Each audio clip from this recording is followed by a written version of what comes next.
Deus! Bom dia, igreja. Vamos sentar em nome de Jesus. Me senti no grupo jovem agora, irmãos. Mas é o grupo jovem de uns 30 anos atrás, hein? Eu quero saber quem conhece essas canções aqui. Quem nunca ouviu essas músicas? Pastor Miguel é engraçadinho, né? Duvido. Mas de vez em quando é tão gostoso, né? A gente lembrar de algumas coisas assim, né? Fecha os teus olhos, sentado mesmo. Pai, nós queremos dizer obrigado pela oportunidade, alegria que o Senhor nos tem dado de poder estar novamente na tua casa. É motivo de alegria, a tua palavra mesmo nos aponta nessa direção. Quando diz: alegrei-me quando me disseram, vamos à casa do Senhor. O próprio salmista pede ao Senhor duas coisas. Uma coisa, pedir ao Senhor, buscarei. Eu quero habitar na tua presença, na tua casa todos os dias da minha vida. Primeiro, para contemplar a tua beleza, a tua formosura. E também, meu Deus, para aprender no teu templo. Aprender no teu templo. O próprio Cristo nos diz que nós deveríamos aprender dele, que é manso, humilde de coração, e nós assim encontraríamos descanso para nossa alma, porque o jugo dele é suave, o fardo dele é leve. Meu Deus, vem tratar conosco, meu Pai. Alcança o nosso coração, que alegre está, sedento, desejoso, neste que é o primeiro domingo de um novo mês que se inicia. Nosso coração está aberto, Pai. Em nome de Jesus, queremos ouvir a tua voz. E a igreja do Senhor diga amém. Amém? Vamos aplaudir mais uma vez o nosso Deus. Amém. Que alegria, glória a Deus. Você está aí com a sua Bíblia Sagrada? Por favor, abra em Gênesis 32. Enquanto você abre a sua palavra de Deus, eu queria muito honrar um casal que está aqui nessa manhã. E dar aqui um abraço caloroso, né Camila? Porque o Badi hoje faz aniversário, né Badi? O homem do suco. Então fica de pé você e a sua digníssima esposa Roberta. E só fica de pé para eu só te conhecer. Para quem não sabe, eles estão hoje aí na frente do Ministério Infantil da igreja. E hoje o Badi está fazendo 15 aninhos de idade, né Badi? E o Badi é assim, irmãos. Ele encosta num casal, no homem, e diz assim: ó, vamos ajudar o Ministério Infantil? Eu falei assim: não, eu não tenho chamado para isso. Não, vem fazer suco. E assim já tem uma turma lá fazendo suco, irmãos. Vamos aplaudir Jesus pela vida deles. Deus abençoe vocês, tá? Obrigado, casal. Gênesis 32, eu vou ler os versos 26, 27, 28. Gênesis 32, 26, 27 e 28. A palavra de Deus diz assim: e disse: deixa-me ir, porque a alva já subiu. Porém ele disse: não te deixarei ir, se me não abençoares. E disse-lhe: qual o teu nome? E ele disse: Jacó.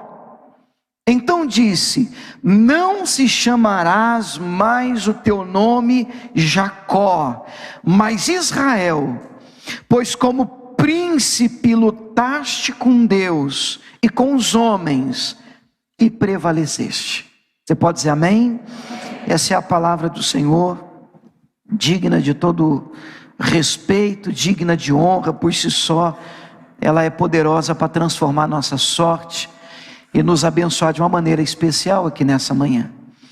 Essa semana estou lendo um livro, e nesse livro ele conta, acredito que não sei se é um meme ou alguma coisa que esse autor viu na internet, mas ele conta uma historinha engraçada, interessante, de alguém que estava no aeroporto e acabou tendo o voo cancelado.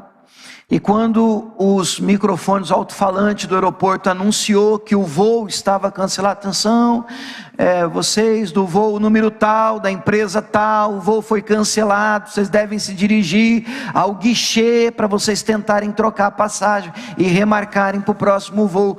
A primeira reação é muita murmuração, aquela reclamação toda, e vai todo mundo lá para o guichê, meu Deus, e agora, como é que vai ser? Muita gente tem compromisso, e se forma aquela longa fila, vai imaginando a cena, no guichê da empresa aérea, aquela fila enorme, e aí vem um cidadão, todo cheio de si, cruzando e furando a fila, e gritando com a atendente: como é que é isso? É minha passagem marcada, primeira classe, eu exijo os meus direitos. E a moça, toda simpática, no meio daquela saia justa: sim senhor, pois não, é só o senhor aguardar aqui na fila, e nós já vamos atender o senhor. Que aguardar na fila? Como assim? Eu aguardar na fila? Eu aguardar na fila? Por um acaso, a senhora não sabe com quem está falando? A senhora não tem ideia de quem eu sou? A senhora por um acaso sabe quem sou eu? Aí a moça, inteligentíssima, e eu não sei se isso é fato, é um meme, mas ela puxa o microfone do balcão e diz: atenção, nós estamos precisando de ajuda no guichê de número tal, temos alguém que não sabe quem é aqui, está precisando de ser identificado. E quando eu li isso no livro e me deparei com essa pergunta que o anjo faz para Jacó, surgiu o tema do nosso bate-papo aqui nessa manhã. O tema de hoje é: você sabe quem é? Você sabe com quem você está falando? Você tem uma ideia de quem é você? O texto que eu estou lendo faz menção ao momento em que Jacó agarra um anjo, e ele passa o val de Jaboque, agarrado a esse anjo, lutando com este anjo. Um cidadão que já está, entre aspas, abençoado em muitas áreas da vida, mas continua sendo Jacó. Você sabe, lendo a Bíblia, que esse cidadão sai de casa fugido. O seu irmão quer matá-lo, Esaú, porque afinal de contas ele toma a bênção que era de Esaú. E quando o seu irmão descobre, o seu irmão fica tão irado e põe no coração: vou matar o meu irmão Jacó, só vou esperar o meu pai morrer e aí eu vou matar o meu irmão. E a mãe, para poder colocar panos quentes naquilo e preservar, não ter uma tragédia na família, ela manda o Jacó para a casa de Labão. Labão era tio de Jacó. Nessa viagem, o que o Jacó tem? Nada.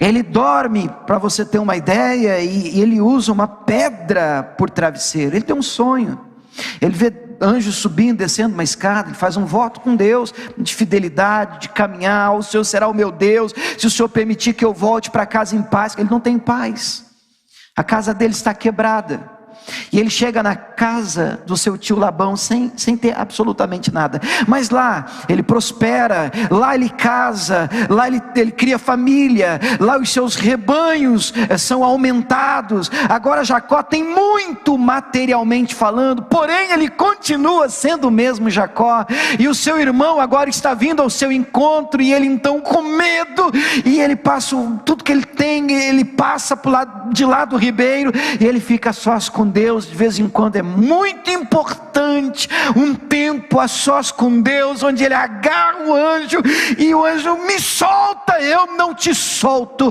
enquanto você não me abençoar. Mas como assim? Você é tão abençoado, mas agora o que ele quer é o que eu considero a bênção mais importante. E ele: não te solto enquanto você não me abençoar, mas o que você quer? Qual é o teu nome?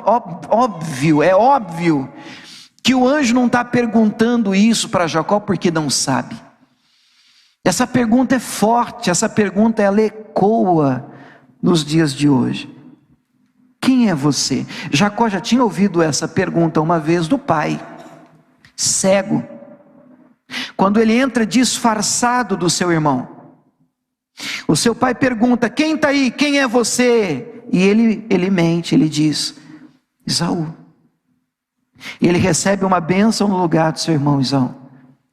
Agora ele está diante de uma nova oportunidade, um anjo que obviamente sabe muito bem quem ele é, mas mesmo assim pergunta: quem é você? Qual o teu nome? Como você é conhecido? Como é que as pessoas te chamam? Você atende pelo nome de quê? De quem?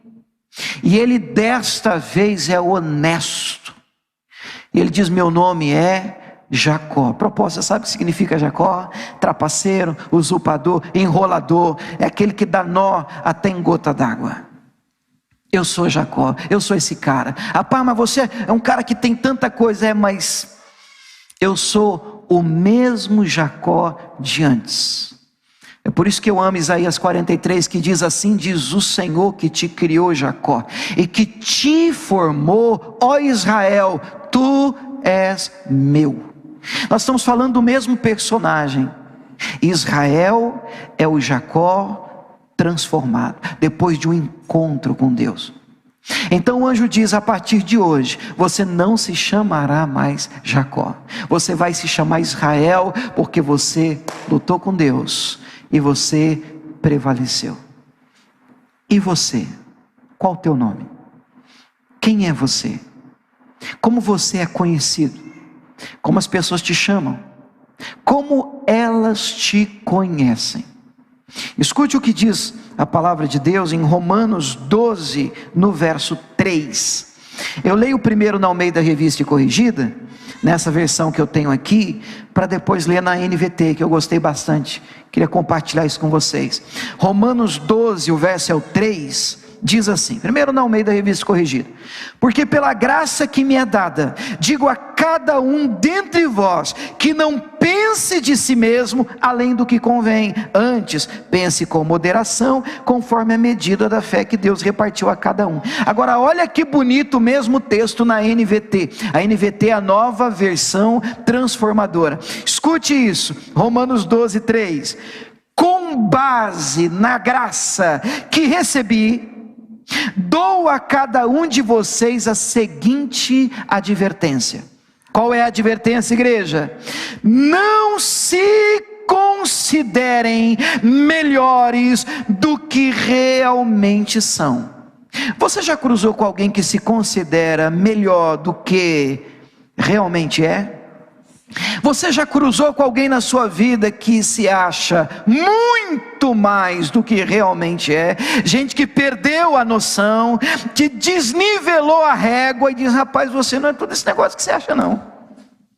Você não está desse jeito todo que você pensa não. Você não está com essa bola toda que você acha não. E aí vem o apóstolo Paulo, cheio do Espírito Santo, em uma carta aos crentes de Roma. Ele está dizendo: gente, pelo amor de Deus, olha a advertência que eu quero dar para vocês, em nome do Senhor. Não pensem acerca de vocês mesmos mais do que vocês são. Não se considerem melhores do que realmente são. Antes, o texto segue, antes, sejam, sublinha essa frase, honestos em sua autoavaliação. Seja honesto quando o assunto for você mesmo. Seja honesto com você. Seja honesto com o espelho. Seja honesto quando você se autoavaliar, olhar para dentro de si. Seja honesto em sua autoavaliação, medindo-se de acordo com a fé que Deus nos deu. Você pode dizer glória a Deus por isso? Gente, algumas pessoas pensam demais de si mesmas, né?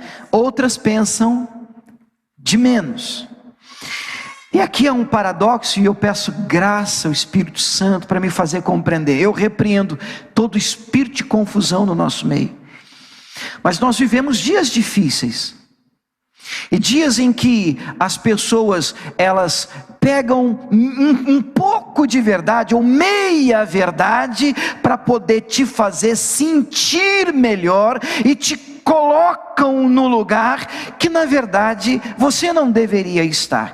Por exemplo, o evangelho do coach faz muito isso, coloca o ser humano no centro. Então a mensagem, ela vem com pedaços recortados. Você lembra do evangelho recortado? Você lembra do Frankenstein crente? Então vem com pedaços de Bíblia, um pouquinho mesclado com Bíblia, mas a mensagem, a princípio equivocada, ela diz: você é o cara, e você pode, e você transforma a sua vida, você vai até onde você desejar, você é muito você e pouco Deus. Tem verdade nisso? Tem, porque tem gente que precisa despertar, tem gente que precisa entender o valor que tem. Não se paga tão caro o sangue de Jesus por algo que não vale nada. Então tem verdade aí, mas o mundo não gira em torno de você. Você não é o centro, eu não sou o centro, nós não somos o centro. O centro tem outro nome: Jesus Cristo de Nazaré. Tudo é para Ele, é para a glória dEle, é por causa dEle. E eu não estou dizendo com isso que a gente tem que sair desse extremo e ir para o outro extremo, onde a pessoa vem se sentindo um lixo. Pastor, eu não sou nada. Está vendo, pastor, essa barata? Eu sou pior que essa barata. Que tem gente que é 880. Então nós precisamos encontrar aqui nesse paradoxo, onde de um lado eu tenho que entender que não sou esse bambambam, mas do outro lado eu também preciso compreender o meu valor em Cristo Jesus. E eu repito, eu disse em Cristo Jesus, porque de uma maneira muito simples eu poderia dizer para vocês que sem Jesus você não vale nada, nós não valemos nada. O próprio Cristo diz em João 15: sem mim nada podeis fazer. Agora, quando o próprio Pai nos vê pela lente de contato chamada Jesus Cristo, a graça de Cristo nos alcança, o sangue que nós declaramos em forma de canção aqui hoje, nos limpa, nos lava, nos purifica de todo pecado, nos dá acesso a esse Deus grande. Só que você não pode se perder nisso, porque não é por sua causa tudo isso, é por causa daquele que nos comprou pelo seu sangue. É por causa de Jesus, por causa dele eu posso todas as coisas, porque ele me fortalece, é porque ele mantém as suas mãos sobre a minha vida. Você pode dizer glória a Deus por isso? Primeira carta de João, capítulo 3, o verso 1, já nos dá uma pista de quem somos em Cristo, e nós vamos gastar um tempo nisso. É isso que eu quero que você compreenda nessa manhã. Primeira carta de João, não é o evangelho, é a carta bem no finalzinho da Bíblia, capítulo 3, verso 1, a palavra de Deus diz assim, se você puder ler comigo eu te agradeço, vamos lá. Vede quão grande amor nos tem concedido o Pai. Que amor é esse? Vamos ler? Que fôssemos chamados filhos de Deus. Você pode dizer aleluia? Porque o mundo não nos conhece, porque não conhece a Ele. Olha que amor, olha que graça, olha que favor. Nós fomos chamados filhos de Deus. Então quando você ouvir a pergunta, quem é você? Ou quem você pensa que é? Com os pés no chão, você precisa compreender que sem Deus, é verdade, nós não somos nada, mas Ele nos comprou com seu sangue para que fôssemos chamados filhos de Deus. E essa é uma verdade contra a qual Satanás luta todo dia. Ele é o pai da mentira. Ele não quer que você compreenda quem é você em Cristo.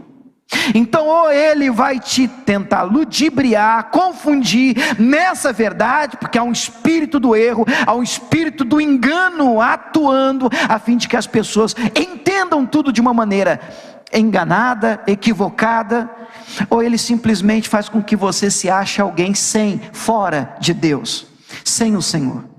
E todas essas duas coisas, elas não estão alinhadas à palavra de Cristo. Nós precisamos entender claramente hoje quem somos nele. E o que é que nós somos nele? Quem é que nós somos nele? Nós somos filhos de Deus. Vamos comigo? Quem somos nós em Cristo? Filhos de Deus. Vamos lá, igreja. Quem somos nós em Cristo? Filhos de Deus. Juízes capítulo 1, mesmo sendo o Antigo Testamento, para mim isso denuncia a ação, uma ação do inferno, ainda nos nossos dias, e depois a gente vai ver isso no Novo Testamento. Juízes 1, também o verso também é 1, capítulo 1, verso 1.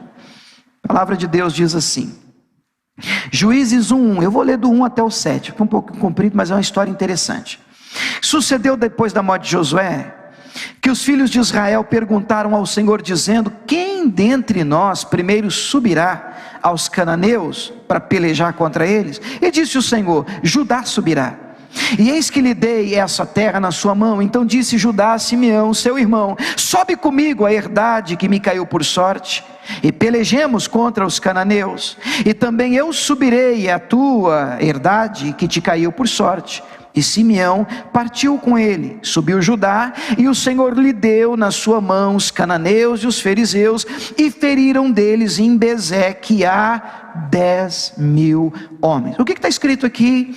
Aquela questão de conquista de terra. Eles estavam debaixo ainda dessa direção. Cada tribo, uma terra foi sorteada, e agora eles deviam possuir essa terra, expulsar os inimigos dessa terra. E essas duas tribos fazem aqui um acordo, dizendo: olha, eu te ajudo, você vem comigo e a gente conquista a minha parte, e aí depois eu vou contigo e a gente conquista junto a sua parte. E eles toparam, o que de fato acaba acontecendo.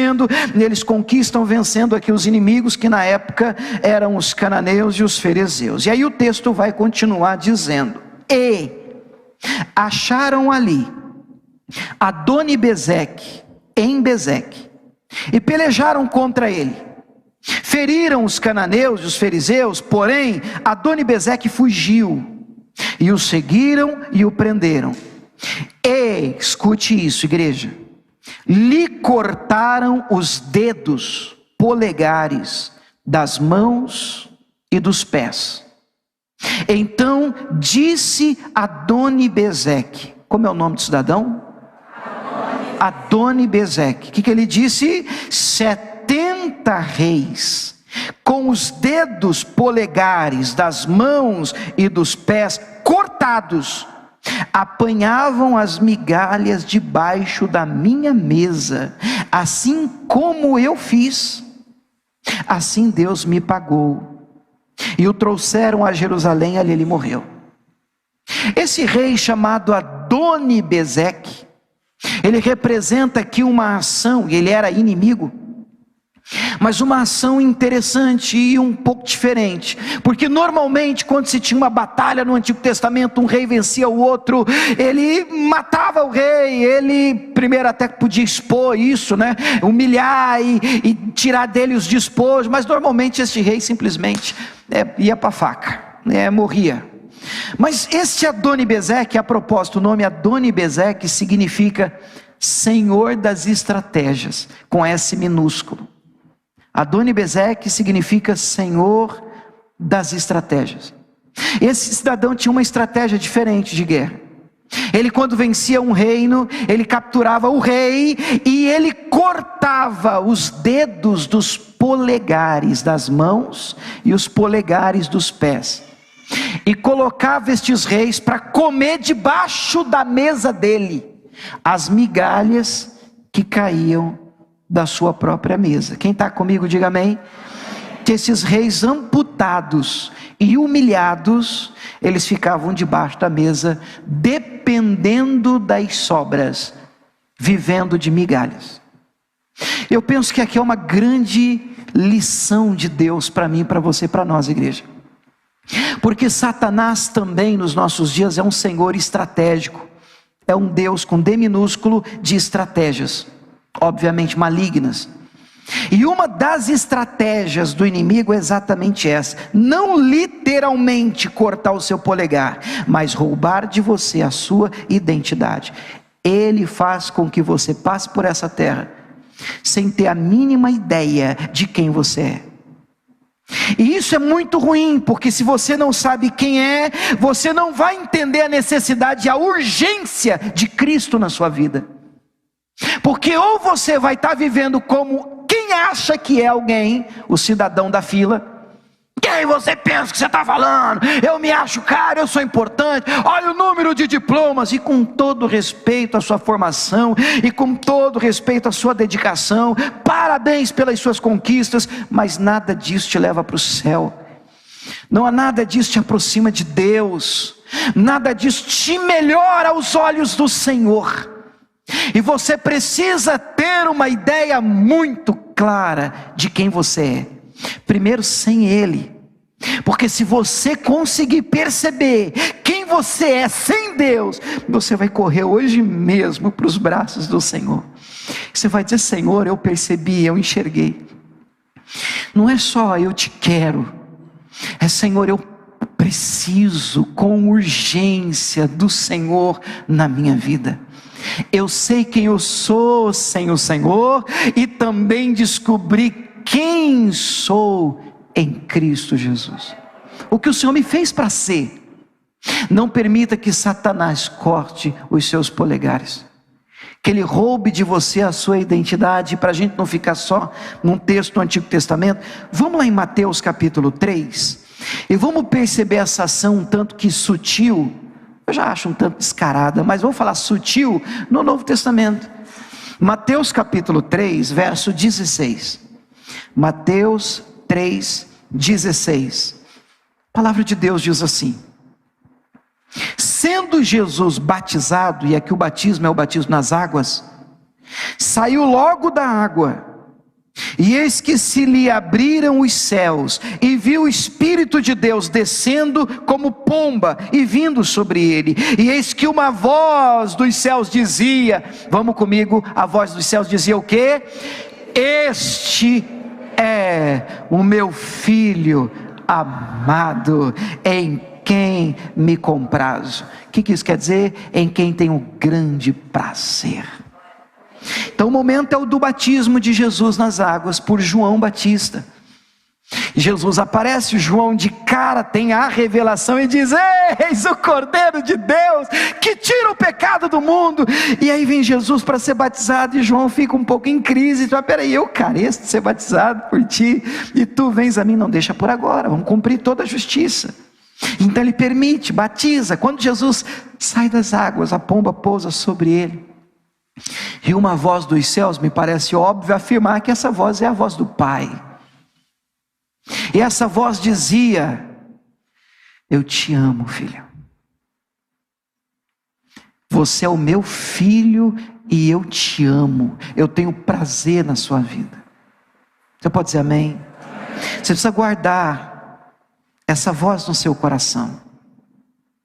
Por quê? Porque Satanás vai tentar cortar o seu polegar. E não demorou muito. Como é que começa o capítulo 4? Seguinte: porque termina o 3 com o batismo de Jesus.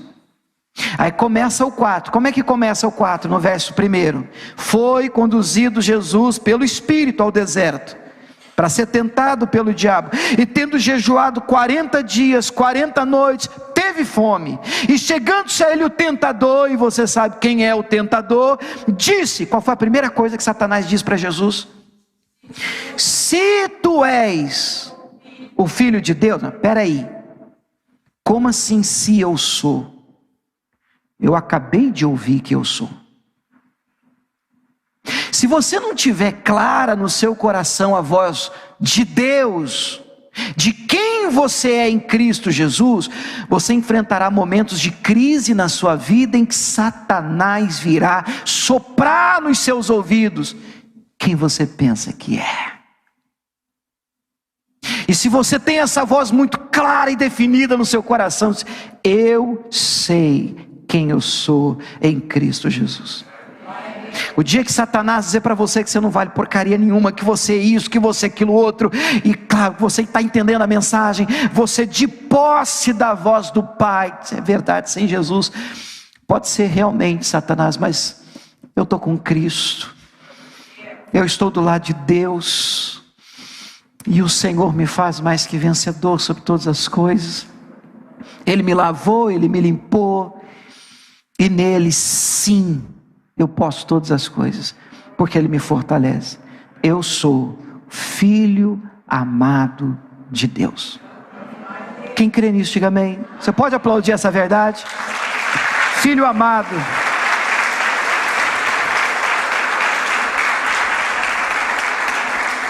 Uma das coisas que Satanás sempre vai tentar fazer é colocar em xeque a voz que nós ouvimos do Pai. Se você é o que o Pai disse. Como assim se você é? Ele tentou isso desde o Éden.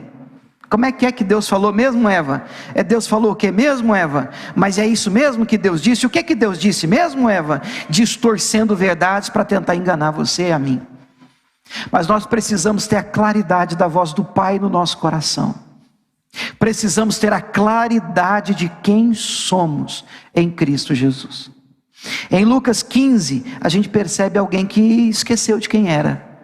Vamos lembrar? Lucas 15, a partir do verso 11, conta uma parábola muito conhecida. Na verdade, eu amo o capítulo 15 de Lucas, porque é o capítulo dos achados e perdidos, né?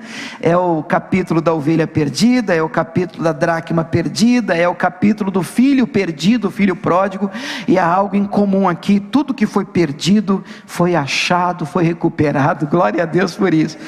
E particularmente esse texto é o do filho pródigo. Lucas 15, 11 diz que um certo pai, um certo homem, tinha 2 filhos, e o mais novo dele diz ao pai: pai, me dá uma parte da fazenda que me pertence. Ele reparte para os 2, e depois de poucos dias o filho mais novo ajunta tudo e vai embora para longe do pai. Acredito que você já deva ter ouvido essa história, e que pode fazer com que a gente resume isso de uma maneira mais tranquila. Mas a verdade é que lá na altura do verso 18, vamos colocar aqui no telão. A verdade é que esse garoto, esse jovem, esse garoto, vamos colocar o 17? Coloca o 17, isso.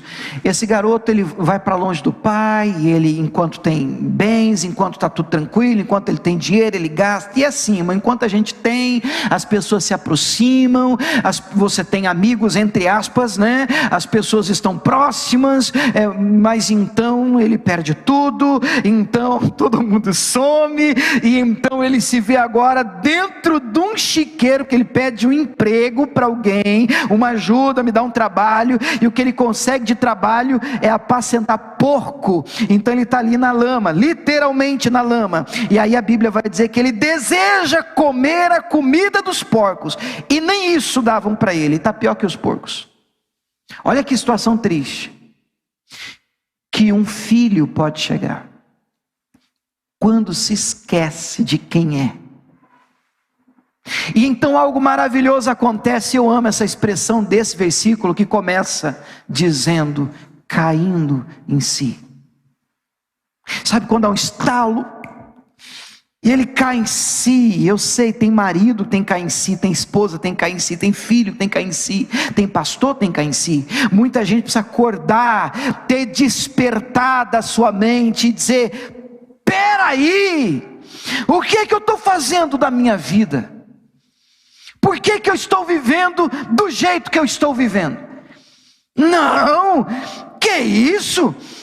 Quantos trabalhadores do meu pai, eu estava lá, eu vivia lá, e os trabalhadores do meu pai viviam melhor do que eu.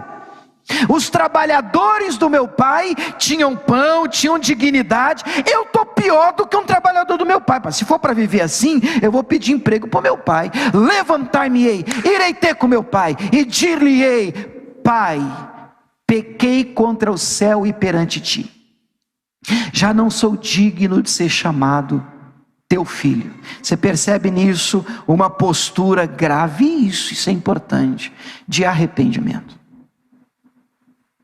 Porque essa identidade vem, nós abraçamos essa identidade em Cristo através de arrependimento. Então, arrependido, ele ensaia um discurso e diz: tomara que o meu pai me aceite. E na verdade, quando eu olho para essa parábola, que leva o título de A Parábola do Filho Pródigo. Eu particularmente, porque você sabe que esse título é um título que no original não tem, né? Se coloca simplesmente para dividir aqui as histórias. Eu particularmente, leio a parábola e eu acredito que ela mereceria um título diferente, não com foco na ação de um filho que se vai e volta, mas com foco na ação de um pai que recebe um filho assim. Quem está comigo, diga amém. Porque o foco aqui está num coração de um pai que nos recebe desde que haja arrependimento, nos abraça, nos limpa, nos lava, nos perdoa e nos restaura ao lugar de filhos. Você pode dizer amém por isso? Então ele decora o discurso, a orelha está queimando, ele diz: eu vou, o pior que pode acontecer, meu pai não me receber. Mas é como se diz hoje por aí, o não eu já tenho, né? Então vamos embora. Então lá vai ele, de repente de longe ele vê o pai, e o pai o vê. E, irmão, se tiver o videotape desse negócio no céu, é uma cena linda para você assistir. E a Bíblia diz que o pai sai correndo ao encontro do filho. Meu Deus do céu, que cena é essa? E um se joga no pescoço do outro, sabe aquelas cenas de filme, e um está abraçado do outro, e lágrima, o pai, a barba molhada de lágrimas, e o filho chorando. E então, discurso decorado, ele começa: pai, eu pequei contra o céu e perante ti, eu não sou digno de ser chamado teu filho, me faz pelo menos um trabalhador, me dá um emprego, oh pai. E o pai já está gritando: gente, traz o anel, traz as sandálias, traz uma muda nova de roupa para o meu filho, cadê o bezerro? Seu churrasco, gente, pensa numa coisa divina. Mata o bezerro cevado, vamos comemorar meu filho. Olha, ele diz meu filho, ele não diz esse cara, e não, ele diz meu filho. Ele está sujo, mas é meu filho. Ele está cheio de imundície, ele está todo maltrapilho, ele está todo arrebentado, mas ele é o meu filho. Ele voltou, ele caiu em si, ele teve os olhos abertos para quem ele é. Meu filho voltou para casa, ele estava perdido, ele foi achado. Irmãos, é domingo de você voltar para os braços do Pai, voltar para a presença de Deus, cair em si e se lembrar de quem é você em Cristo Jesus. Deus enviou Jesus Cristo para morrer por mim e por você, a fim de que você tivesse a claridade de quem é nele. Claridade essa que a gente só tem pela lente chamada Jesus Cristo. Mateus 16, a partir do verso 13, traz o encontro de Jesus com os discípulos. E nesse encontro Jesus faz aqui uma espécie de pesquisa. Mateus 16, 13, o texto diz assim: chegando Jesus às partes de Cesareia de Filipe, interrogou os discípulos, dizendo: quem dizem os homens ser o Filho do Homem? E a pergunta, de uma maneira mais traduzida, é: o que é que estão falando de mim por aí? O que é que dizem a meu respeito? Eles começaram. Uns falam que o Senhor é João Batista, outros dizem que é Elias, outros dizem que é Jeremias ou um dos profetas. E cá entre nós, não dá para a gente controlar muito o que as pessoas pensam de Cristo lá fora.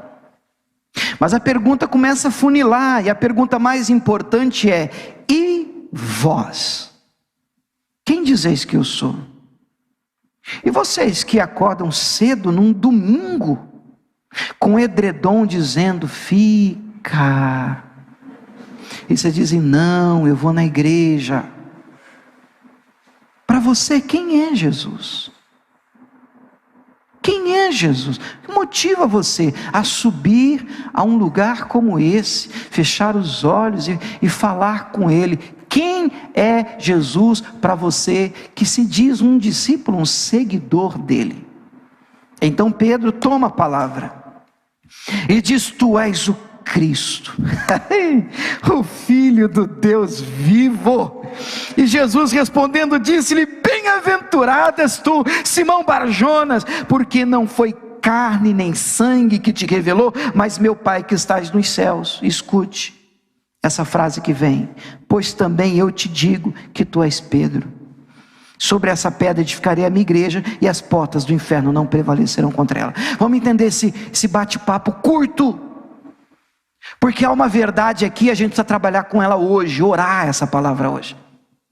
Então Jesus vem e diz: e para vocês quem eu sou? Pedro vem e diz: sei para eles, mas para mim tu és o Cristo, o Filho do Deus vivo. E até Jesus disse: uau, que é isso? Bem-aventurado és tu, Simão Bajonas, porque não foste carne, sangue que te revelou. Primeira verdade. Você não vai conhecer Jesus lendo livro, você vai saber muito sobre a história de Jesus, mas se conhece Jesus pela revelação do Pai. Deus tem que te revelar. Tem muita gente que conhece tudo sobre Jesus, onde passou, como viveu, o que deixou de fazer, o que fez, mas isso não faz de você um conhecido dele. Então é quando temos uma revelação divina de quem é Jesus, e o Pedro está tendo agora. Tanto é que Jesus diz: parabéns, o que te revelou aqui agora não foi carne nem sangue, você não aprendeu isso de homem nenhum, você teve uma revelação do Pai que está no céu. Isso é importante, você tem que conhecer Jesus, você tem que saber quem Jesus é. Por que isso é importante? Porque depois que você tem a revelação de quem é Jesus, e o Pedro acabou de ter, Jesus vira para ele e diz assim: agora eu vou dizer para você quem é você. Você é Pedro. Alguém vai virar para mim e dizer assim: é novidade. Sério? Tinha esquecido o meu nome. Mas há uma verdade, um princípio aqui. Está todo mundo sabendo que ele é Pedro, e Jesus também sabe que ele é Pedro, mas o próprio Jesus diz: Pai te revelou que eu sou o Filho de Deus, e eu agora vou revelar quem é você, porque você só vai se conhecer, você só vai ter uma identidade clara, se você tiver um encontro com Deus. Se você conhecer Jesus de Nazaré, você vai ter condições de descobrir quem você é de verdade. Você é Pedro, e digo: sobre essa pedra edificarei a minha igreja. A propósito, Pedro não é pedra. Jesus está dizendo sobre essa declaração que você acabou, essa revelação que você acabou de ter, de que eu sou o Cristo, Filho do Deus vivo, e edificarei a minha igreja. É importante que você entenda que quem cria é que sabe por que criou. Vamos de novo? Quem cria é que sabe por que criou.